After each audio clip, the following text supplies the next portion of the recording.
Hello and welcome to another episode of Race Talk F1 with your boy Jay Knox and...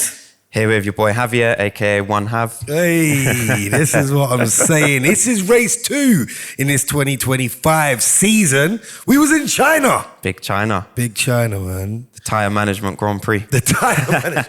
I hear it though. I hear it. And when you put it like that, I think about the people that are great at tyre management. And I thought, oh, Lewis is really going to do bits. But who knows, man? Because it was a sprint weekend. There's a lot of action, a lot of stuff going on. And equally not a lot going on at the same time as well. I agree with that. I think if you came to F1 from Netflix, you might not have enjoyed it too much. But if you're a seasoned F1 veteran, then I think it might be one that you quite like. Yeah, because it was quite technical. And like you said, it was tyre management. There's a lot of strategy was involved as opposed to like bare overtakes. Like, do you know what I'm saying? And it was interesting to see the contrast from sprint to the race. Yeah, as well. It was a bit different, innit? Let's talk a little bit about that. Let's go back to sprint qualifying. Yeah. So obviously the big news, Lewis, pole position. Sprint qualifying, second race for Ferrari, which I think was good. Did you expect that from him early on? No, I didn't. I don't think I did. I think I still expected more time getting used to the car and all the rest of it. I saw some meme of what's his name? I see some meme of someone driving with classical music on. Yeah. It's like Lewis in Australia versus getting mad, like on the gears and everything. With him in China. For sprint qualifying. Different drive, but also a different car, man. That car drove faster. Yeah. What did Ferrari do for sprint? They done something. Changed the ride height, I guess. I don't know. Yeah, boy, who knows? But qualified first. Qualified first, and obviously his best mate Max was right behind him, which I thought that was a good throwback. So I think a lot of people were interested to see how that was going to play out. Yeah. So you're 1-2 with Max and Lewis. It's like, what more could you ask for in Formula One, right? That's what you want to see. If you were there in China, you got your money's worth knowing that Lewis and Max were starting together. Yeah. I thought we were going to see Max take him out. I'm not even going to lie. I was like, he's not going to have this. Yeah. I thought we was going to see him take him out. But no, it didn't go like that. Yeah. And clean start. Lewis raced well, won the sprint race. Which was good, yeah. And it was just a good drive. Yeah. Max did he look like he was in it? Not really. Just didn't have it, and I think that reflected in his comments after. They asked him, how do you think you're going to fare in the race tomorrow? He just said, the only way I'm going to win is if all the other cars DNF, because we're not fast enough.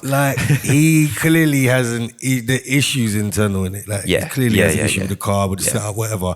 He weren't interested in no one else or answering no questions. It was just these lot ain't got a car right, basically. He might as well have said it. Pretty much. You know what I mean? I thought we saw a great drive from Pierre Gasly, in the sprint. That's the only other notable performance. Yeah. So he went from 17th to 12th. Yeah, and he just drove well. He just drove well. Yeah. So that was sprint. That was sprint. And it was nice to see Lewis. I think it took the headlines, Lewis winning in a Ferrari. Yeah. So now they've set you up in it. Yeah. Right. Race weekend. He's won the sprint. He qualified first. And now it's you're kind of just expecting the same from a race. But like you said, mad contrasts. It is a mad contrast. Because normally, like you say, people say you get an idea of how the race is going to go from the sprint. So contrasting. So different. So obviously race quali, Oscar got P1. Yeah. Which, big Oscar, I know you're a massive fan of him. Yeah, man. We like him on the pod. Yeah. I was happy for him. I think that was his first ever pole position as well for a race. I believe so, yeah. Crazy. Which was nice for him. And then George P2 and Lando in 3. Yeah, when qualifying was going on, I see, oh my goodness. I thought it was going to be McLaren 1-2. Yeah. And then you just see George slide in the middle. And it's oh my gosh. Yeah, great lap from him. Yeah. Great lap. He pushed it hard, man. It's good. Mad. Q1, we saw Liam Lawson. We got to talk a bit about the rookies. Your boy, Liam Lawson. Don't get me started. Have you given Liam 6 races, Six races. But we'll get into it after the actual race as well. But it's not a good look for him, is it? It's Like, not at looking all. good, bruv. It's not looking good, man. It's not. It's really, and I do feel sorry for him because obviously he's young. It's the second driver's seat curse, as people call it. Hardest seat in F1. I don't know what advice you can give him. It's inexcusable, right? You cannot, unless Max is doing that crazy of a job in that Red Bull, you can't qualify in 20th place in a Red Bull, even if it's the third or fourth fastest car. Yeah, you can't. You just can't. No, you can't. You just can't. And the interviews, like Ted done some mad interview. With Horner. It was harsh, bro. It was that was harsh. What did he say? You didn't. You didn't pay off Sergio for this. Yeah. Wasn't the idea to get a faster driver? Mad. I mean, as a team principal, how do you even answer a question like that? Like Horner's very good at just being like quite blasé or disinterested, whether it's scandalous or like exceptional like performance. He's very it's like he's on antidepressants.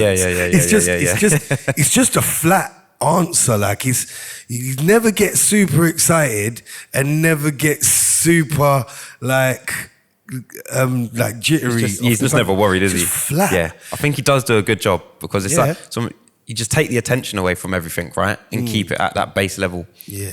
Second to James Vowles, who can give the political answer of. They should both be politicians. They should. Maybe that's just part of being a team principal. James Vowles interviews and speaks like insanely well. When he was talking about Williams off the back of the last race and Sainz like spinning out in Australia, like he gave the most technical. It was great.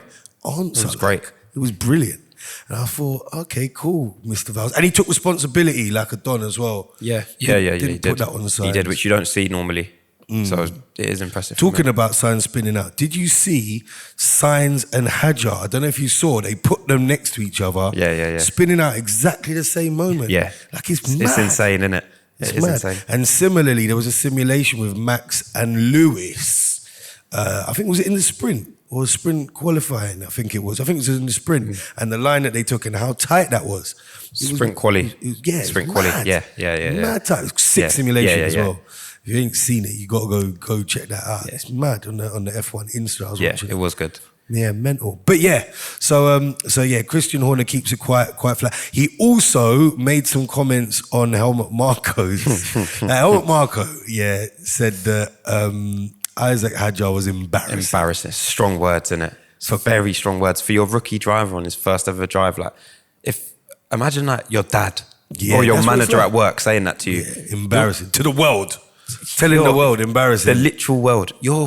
How do you recover from that? Yeah. Isaac Hadjar. Well, he did recover from it, and he did. Yeah, and he's come back and he put a drive in. But just going back to what he said, this was qualified P7 for the race. Yeah. See, and I think he's got a point to prove. And Horner, to be honest, kind of just like he dismissed Marco's comments and he said, look, he's old school, he's got old school ways. It was like, basically, he just ignored that guy. Yeah.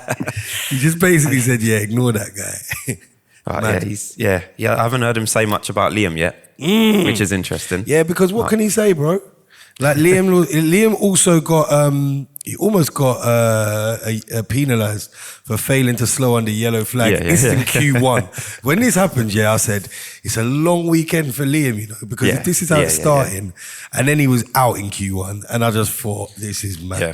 How can you be done for failing? Almost be done for failing to slow down because you're so quick. And then you're not quick. It's not good. You're quick still. It's crazy. You had the two rookies, Jack and Bortoleto, go out with Liam. In Q1, which is interesting. With Ollie Behrman as well. Yeah, that was quite surprising. But we'll get to him because Ollie Behrman put in a drive. Put in a shift. On the race. But that was Q1. Any other surprises for you through qualifying?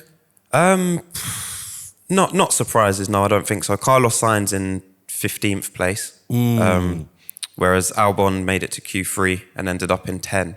Yeah, so I'd say there's a bit of disparity between those two. Yeah. Which is, did people expect that? Still Sainz getting used to the car. We can give him another race on that. We can give him another race, I think so. But I feel like people thought he was just going to come in and just take the reins off Albon straight away. Yeah, nah, bruv. But Albon's a driver. He's a driver, Albon's and he a proved driver. it this weekend over on race day as well. There was a point he was leading the race, and I was just like, no, he's a driver. Yeah. He's a driver. But yeah, I think the surprise probably in qualifying was after watching Ferrari win and Lewis win and qualify first in the sprint, it was seeing them not at the top of the grid. Yeah.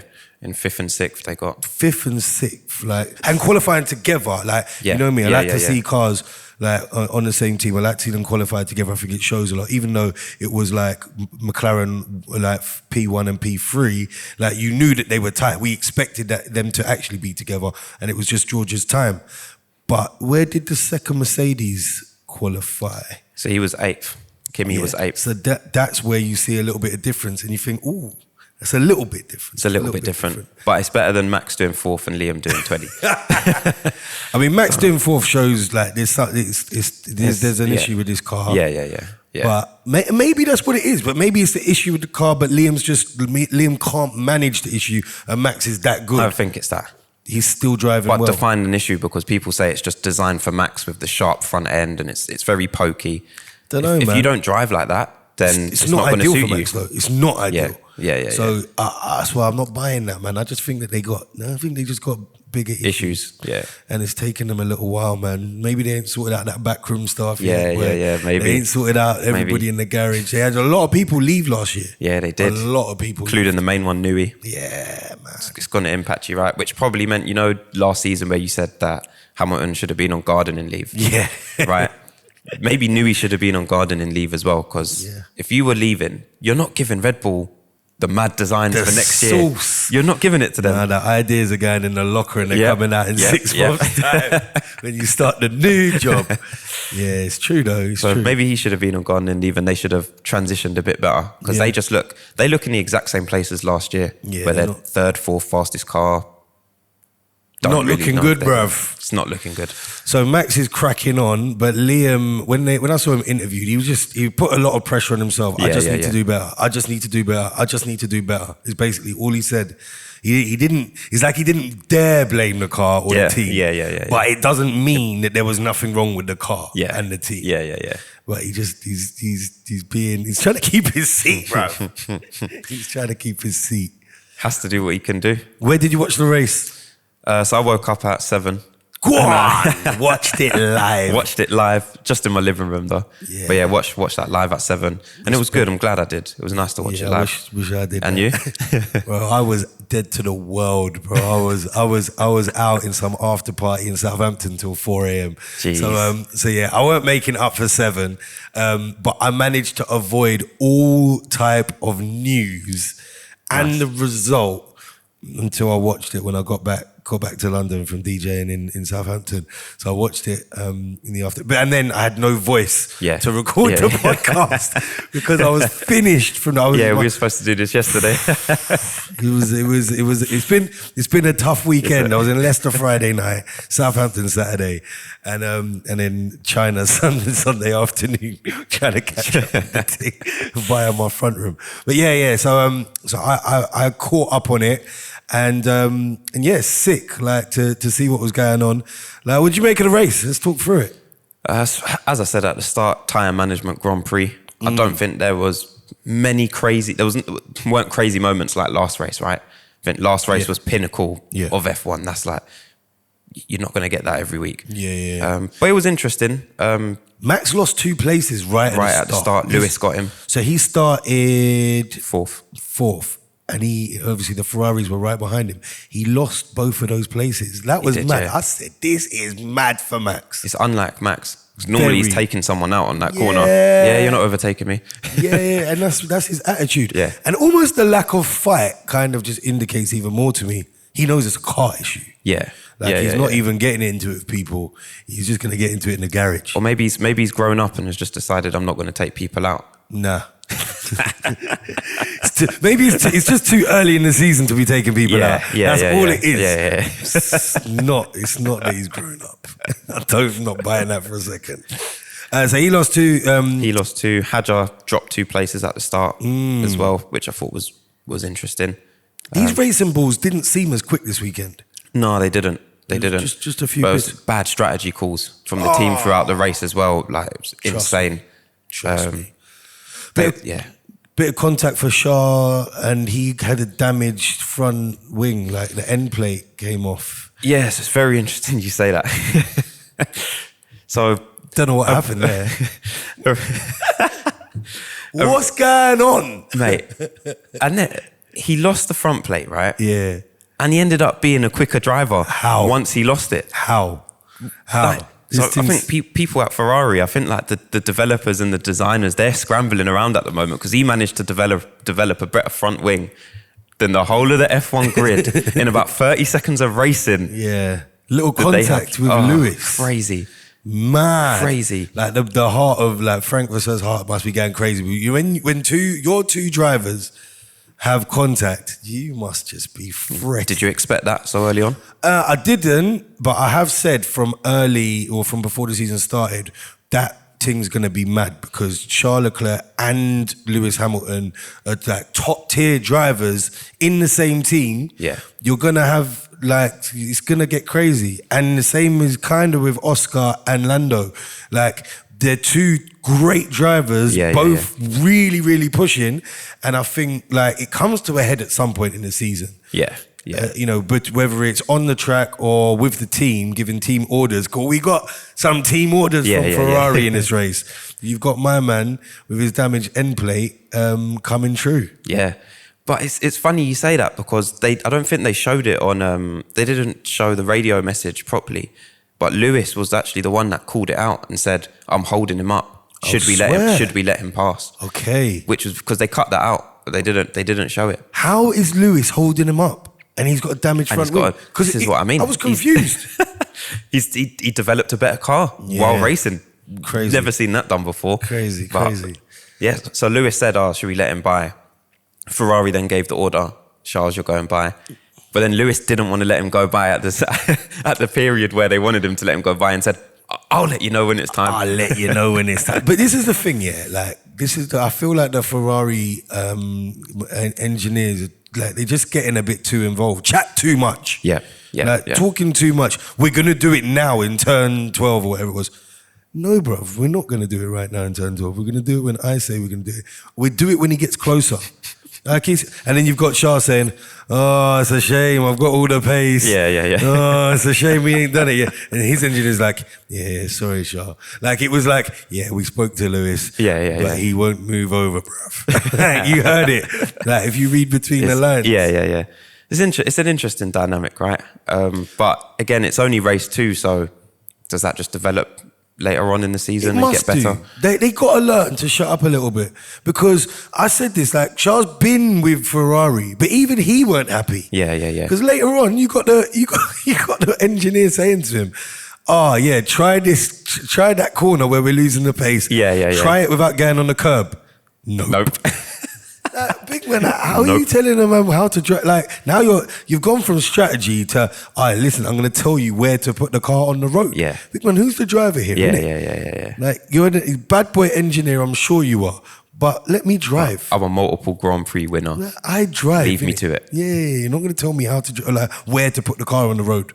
Yeah. That was a bit mad. But and it was like, there was something else that happened. And it's like, yes, you've told me 10 or 15 times. Yeah. Like, Charles was getting fed up. He was frustrated, yeah. The Ferrari mechanics and the Ferrari engineers just chat too much, man. Do you think Charles realised that Lewis is the new number 1 driver at Ferrari, so he's feeling it a little bit? Maybe. But maybe he's also showing it. I think it was lap 31. He had a little wobble. He'd been allowed past Lewis. Next thing you knew, he'd like lost time. I was like, what happened? He had a little wobble, man. I don't know, bro. Boy. I don't know. They brought it home and finished 5th and 6th, which is where they qualified. Obviously, they just swapped positions. They brought it home 5th and 6th. Fair. Which is fair. Let's talk about the 1-2. Oscar and Lando. Yeah. Did Lando ever look like he really wanted this victory? No. Never looked like it, did it? No, it didn't.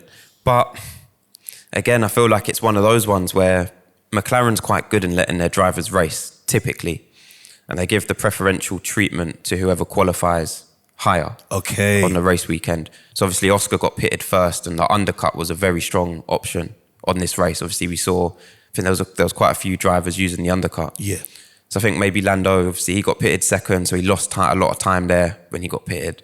So I think he just knew, yeah, today's not my day. Yeah, but you see that, yeah, when you kind of lost the will and kind of lost the, it's almost psychological, isn't it? Yeah. It's like I've seen this with man playing football. Yeah. And man going up to like people in another team. Yeah, it's not your day, bro. It's not your day. Yeah. Like it's psychological. It messes with your head. And I feel like if Lando had that attitude, which I kind of felt he had a little bit of, it's almost like he didn't go for the victory, and then it's like get to the end and he's got all this brake trouble. Yeah. But he drove absolutely fine. Like we saw no evidence of brake trouble. And the pedal going along and all this malarkey. And in the back of my mind, I'm slightly thinking, is Lando just making some excuse not to go chase down Oscar? Yeah. No, I don't think so. I don't think so. Lando will be back next race. He's gonna make you eat your words, I think, by next race. But I just didn't feel like he wanted it from early, man. Yeah, no, I do agree. Maybe it's China. I don't think he liked the track. Maybe not. And drivers have their tracks, right? Yeah. I think this must have just been one of Oscar's tracks because he was driving. He performed well. Maybe they're all Oscar's tracks. We'll see. We'll see. I do think Oscar's going to challenge him hard for this title, though. I think this is just the start of the drama between those two. Yeah, it's nice because it's race 2. Yeah. I see them having a nice interview at the end. Yeah, man, we push each other. Yeah. And Lando said something pretty straight up. It was just like, no, but you was quicker or whatever he said. Yeah. Like, it's one of them comments. It's like Oscar's trying to be nice, but at the same time, we know what it is, bro. Yeah. He's slightly. They're each other's biggest rivals, right? Yeah. Simple as that. Your teammate's always your biggest rival. Yeah. It's the first one you got to beat. Exactly. And that's why I feel like it's almost a problem that Lando weren't even trying to beat him. He was just trying to hold off George. Yeah. You know? Sometimes you got to do that though, right? Because if you push too hard and then you make a mistake, like if China's not one of his favorite tracks, if you push too hard and make a mistake, you end up off track and then end up P10 instead of P2. Yeah. Kind of almost happened to Oscar last race, to be fair. Exactly. But as a fan, I don't care about all that. Go chase him down, innit? Go chase him down. Yeah. I'm not trying to hear, no, better I finish second than not at all. Yeah. Like, I don't I was like, no, man, just go for it. Talking of that, so obviously Max lost the 2 places at the start. And then he ended up finishing P4 and overtaking both Ferraris. Went for it. And he went for it. Yeah. His pace got faster the longer the race went on. This has happened with this Red Bull before, you know. Yeah. Like this in like last season. This Red Bull just finds some pace. Lap 45 or something. What is going on? Or does Max suddenly fancy it? I think Max suddenly fancies it, you know. Because Liam weren't doing all that. No.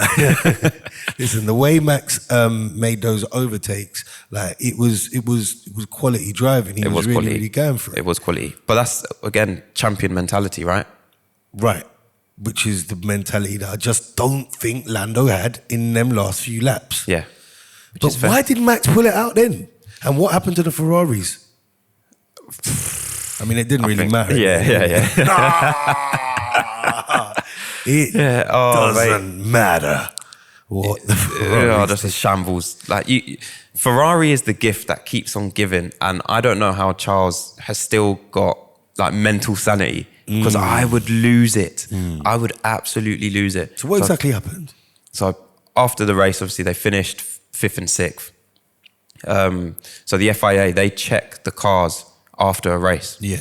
And so they've gone to inspect both Ferraris and they expected Gasly's Alpine as well.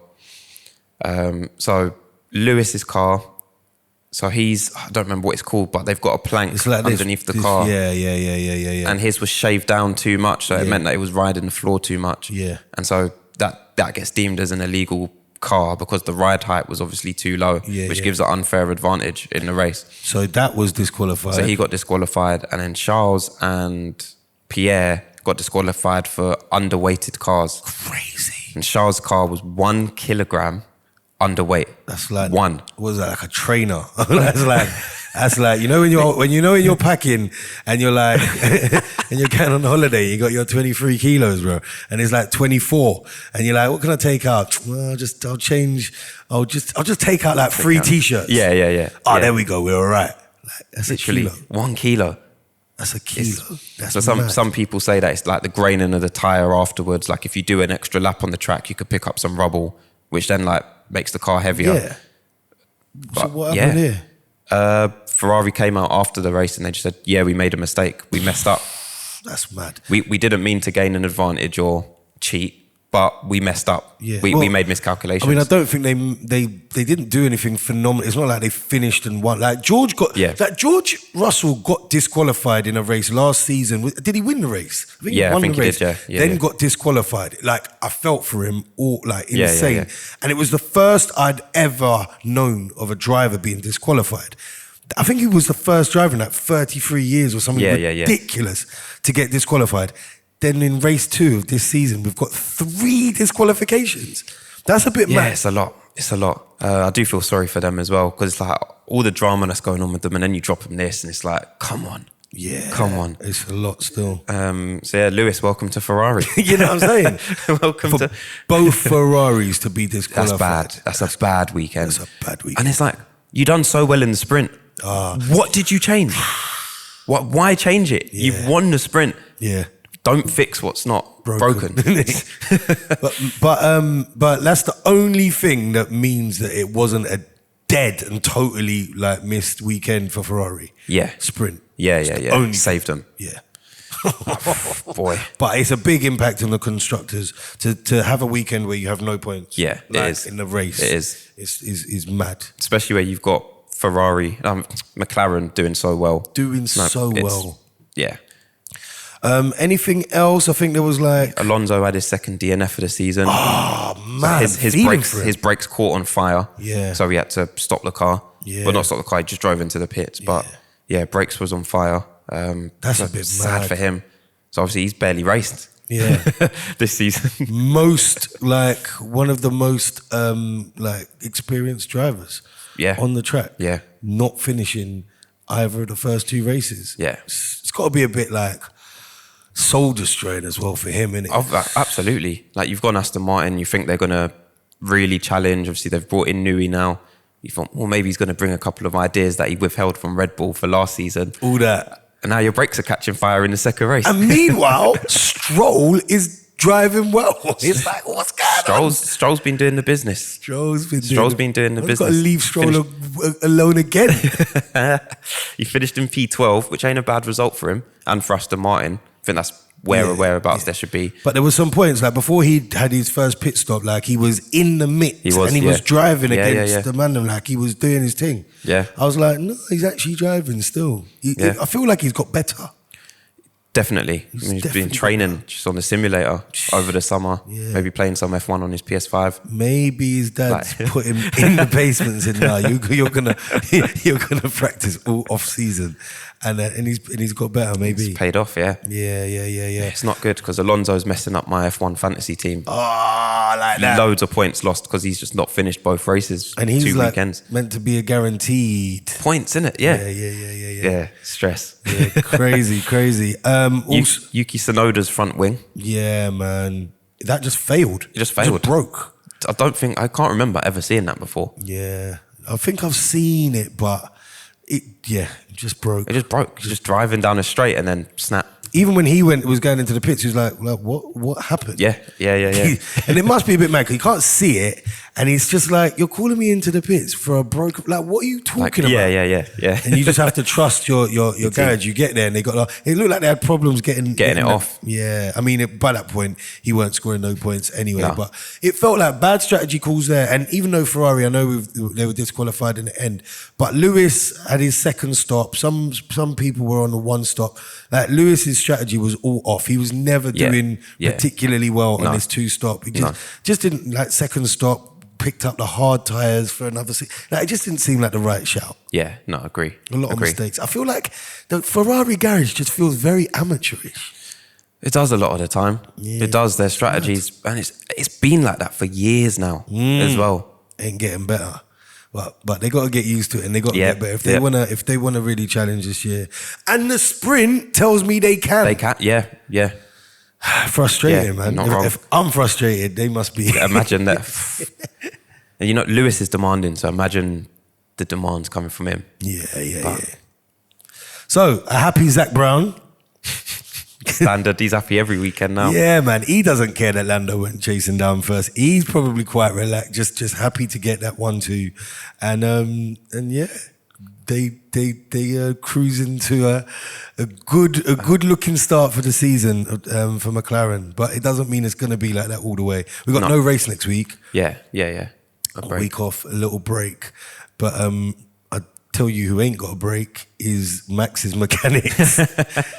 They better bring some upgrades, man, to that car. And the Ferrari garage ain't got no break either. Like they've got a lot to pull back between now and where's the next race? They got a lot to pull back between now and race 3 of the season. So what are you saying? Sometimes about like looking ahead, because I'm thinking I started this season saying that Ferraris, they're going to be up there for the constructors, and I just feel like you want to change it.